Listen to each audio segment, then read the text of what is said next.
Hi, I'm Darren and welcome to New Factory Classics. This is Sequels That Sucked, Space Jam: A New Legacy. In this new series of videos I'm going to make, I'm going to cover sequels that are so bad that they actually ruin the series overall. The original Space Jam came out in 1996, and it was one of my favorite movies as a child. Michael Jordan travels to the Looney Tunes universe to help them play a game of basketball to save them from enslavement.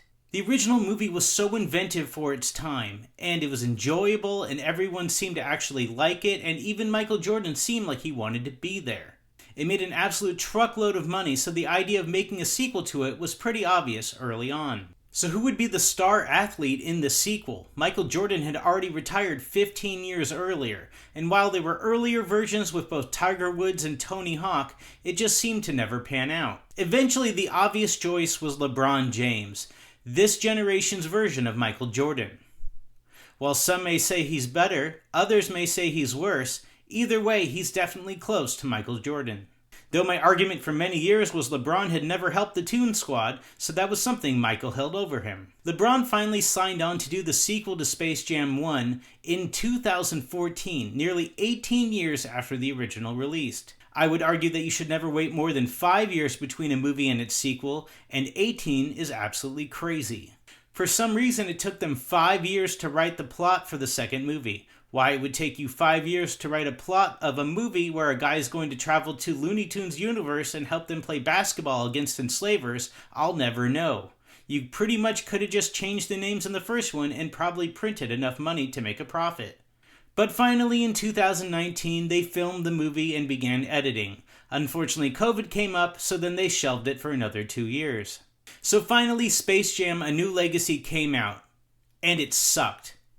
And I could go into why I like Jordan more than LeBron, how he came first, how they're always comparing LeBron to Jordan, and if you were actually better, they would be comparing people to you, but I'm not going to get into that. Let's focus on this pile of garbage movie. For like 80% of this movie, LeBron is a complete asshole to his own kid. He's holding him up to standards to be as good as LeBron, which is not something that you can even do. Heck, even LeBron's real kid isn't as good as him in real life. In Jordan's version, he was super nice to his kids. In fact, that's why he went to go help the Looney Tunes, because he knew how much they meant to his children. And instead of the Monstars, they have the Goon Squad in this movie, and everything in this movie just seems like the original, but slightly tweaked, but tweaked in a way that just makes it worse. The AI villain in this movie is just so bad and so corny, and he just seems forced. And it's played by Don Cheadle, who of course is in The Avengers, but he's also in all of these Academy Award-winning films. And it's like, aren't the Avengers giving you a big enough check? Is this what you're also having to do to pay your bills, Don? And the movie feels like just 2 hours of references to Warner Brothers movies. Like, I probably could have survived without seeing the Matrix references when I'm trying to see a movie about Bugs Bunny. And it's really big to say that somehow this movie has more forced references than Ready Player One, and that's saying a lot. And I'm sorry, no children's movie should be 115 minutes long. If you're wanting to make a children's movie, it should be a strict 85 minutes max. You could easily cut out 30 minutes of garbage plot in this film. You could actually probably cut out about 115 if you just closed your eyes and scratched it from the earth.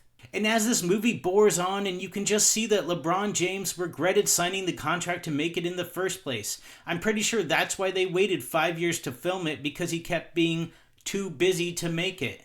This movie's so bad it makes me go back and think, was the first one so bad? And yeah, I was 10 years old, so I probably was going to think it was awesome either way, but at least it was inventive and new. It just seems like everyone told LeBron that he had to do it. Michael did it, you need to do it too. But I'll tell you, people still love the original. I doubt anyone will want to talk about this movie in 25 years. I literally saw a guy wearing the original Toon Squad jersey at the mall the other day.